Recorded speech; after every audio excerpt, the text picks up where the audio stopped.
You're watching News 13 at 6. And this week, we brought you stories from News 13's Adriana Lawrence and Eric Cooper on their recent trip to help deliver Helene relief supplies to Western North Carolina. We sat down with Adriana and Eric to hear how the experience impacted them.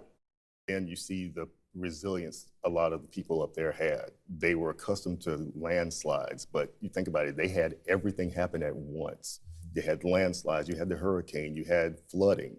And for some of the roads that we went on, you could see trees probably 2-3 stories high, and you saw where the water line only met those trees halfway. And that's how high the water was. So again, very humbling, and no matter what you go through or have been through and seen things like that, when you see other people go through it, it brings about an entirely different experience. Well, so you get to the first location, and the people come, and you're there with people who are bringing supplies. What was the reaction from the people, and what were you hearing from them?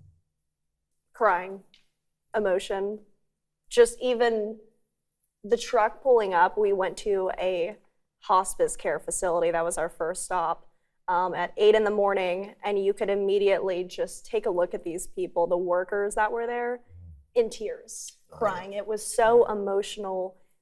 The things that they were saying, you would hear them have conversations, and I heard one conversation of one of the workers, and she was like, they're doing this out of their kindness of their own heart.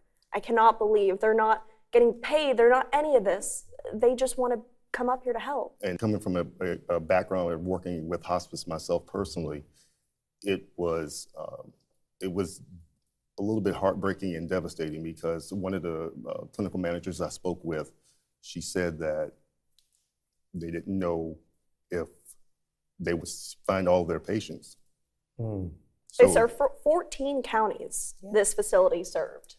Right, so to not only have to be put on hospice with whatever you have going on, you know, you pretty much think that, okay, I'm gonna be okay, and just, you know, go through that part of your life. But some of the patients they hadn't found and didn't feel like they possibly would find them. So that was a harsh reality. Again, for anybody that could have experienced hospice or worked in it, that for me personally was a little bit hard. A lot of these people lost everything they own.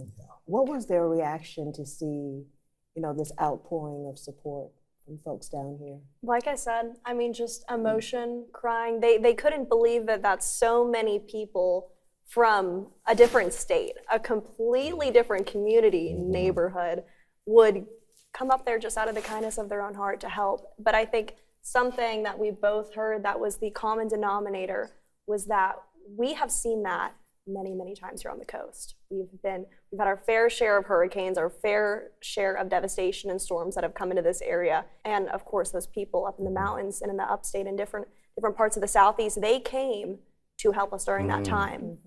And I think what we heard was, it was, of course, only natural and almost instinctual that we would do the same for them in this time of need, because you never think it's going to happen to your own community, especially up there in the mountains, until it does.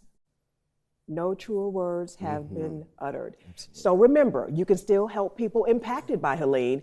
Our parent company, Nexstar, partnered with the Red Cross for a fundraiser. You'll find the link to donate at WBTW.com.